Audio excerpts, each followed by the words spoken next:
কারণ স্ট্যাটিস্টিক্স বলছে যদি আমরা একটা বাচ্চাকে 6 মাস অ্যাবসোলুটলি ব্রেস্ট ফিডিং করাতে পারি, স্তন্যপান করাতে পারি, শিশুর মধ্যে যে সমস্ত রোগগুলো আগে দেখা যেত বেশি, ডায়রিয়া, নিউমোনিয়া, সেপসিস, নানা ধরনের ইমিউনিটির প্রবলেম, সেগুলো ব্রেস্ট ফিডিং করালে একদম নিশ্চিতভাবে অনেক অনেক অনেক অংশে কমে যায়। আগে যে আমাদের 1990 সালে শিশু মৃত্যুর মধ্যে নবজাতক মৃত্যুর হার প্রায় 57% ছিল, সেটা কমে কমে এখন বর্তমানে প্রায় 18 থেকে 15% এসেছে। It is by the exclusive breast feeding, এবং যেটা জন্মের সাথে সাথে 1 ঘন্টার মধ্যেই সেই ব্রেস্ট ফিডিং করানো উচিত। জন্মের সাথে সাথে আমাদের মায়েদের বুকে তো দুধ পাওয়া যায় না, যে পাওয়া যায় সেটা একটা হলুদ রঙের একটা ঘন জিনিস যাকে বলা হয় কোলোস্ট্রাম। সেই কোলোস্ট্রামের মধ্যে fat, protein, carbohydrate, micronutrients, macronutrients, immunity বাড়ানোর জিনিস প্রত্যেকটাই কোলোস্ট্রামের মধ্যে উপস্থিত। এইটাকে যদি আমরা সঙ্গে সঙ্গে 1 ঘন্টার মধ্যে বাচ্চাকে খাওয়াতে পারি এবং এটা 3 দিন পর্যন্ত চলে, ততক্ষণ পর্যন্ত মায়ের দুধ পুরোপুরিভাবে আসে না। এই যে দুধটা মাকে খাওয়ানো হয় সেইটা 3 দিন পর থেকে নর্মাল দুধে পরিণত হয়। এবং এই বাচ্চা বুকের দুধ খাওয়ার সময় আমি আগেও বলেছি, প্রত্যেকবারই বলি, এখনো আপনাদের মাধ্যমে জানাচ্ছি যে জল খাওয়ানোর বা বাইরের খাওয়ার কোনো প্রয়োজন নেই। কারণ এর মধ্যে, এই দুধের মধ্যেই পরবর্তীকালে 70% ওয়াটার থাকে, যেটা ইউরিনের মধ্য দিয়ে বার হয়।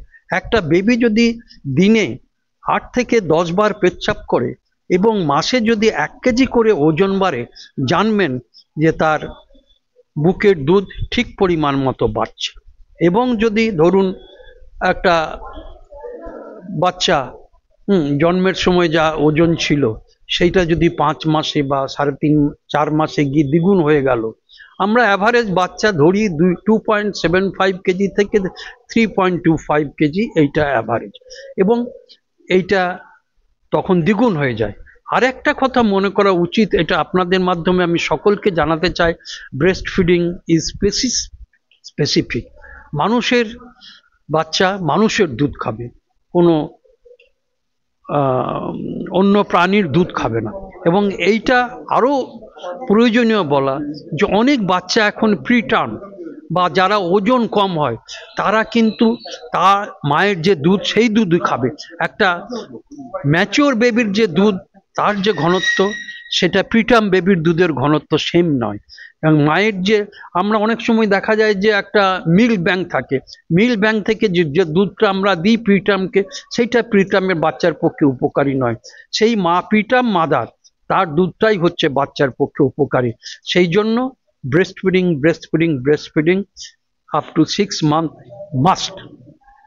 যে সমাজের বিভিন্ন কুসংস্কার রয়েছে যে ব্রেস্ট ফিডিং ঠিকমতো করতে জানে না, সেই পদ্ধতি নিয়ে কিছু বলতে পারবেন? হ্যাঁ, ব্রেস্ট ফিডিং এ হচ্ছে যে মিনিমাম পজিশন, ল্যাচিং, বাচ্চাকে যে স্তন্যপান করানোর সময় যে নিয়মটা, যে বৃন্ত, সেই বৃন্তটা মুখে নিলে হবে না, তার চারপাশে যে কালো এরিয়াওয়ালা থাকে সেইটাকে করতে হবে।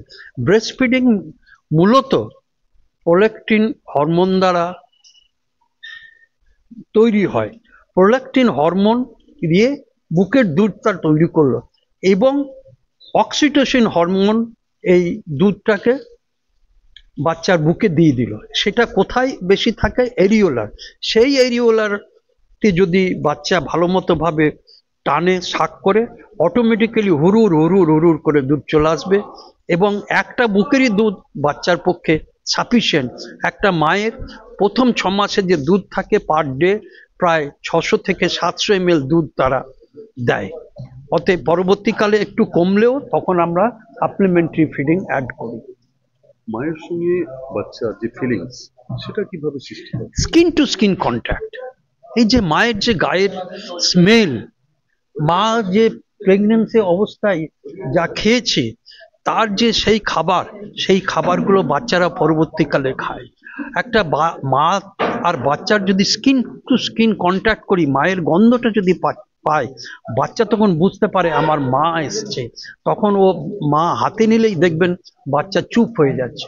এই স্কিন টু স্কিন কন্ট্যাক্ট পরবর্তীকালে যেটা ক্যাঙ্গারু মাদার কেয়ার, যেমন ক্যাঙ্গারুর মারা তাদের বাচ্চাকে যেভাবে বুকের মধ্যে রাখে, ঠিক সেইভাবে। আপনার নাম? ডক্টর অরূপ রায়। আমি শিশুরোগ বিশেষজ্ঞ ও নবজাতক বিশেষজ্ঞ। Smart news Bangla. Smart news Bangla.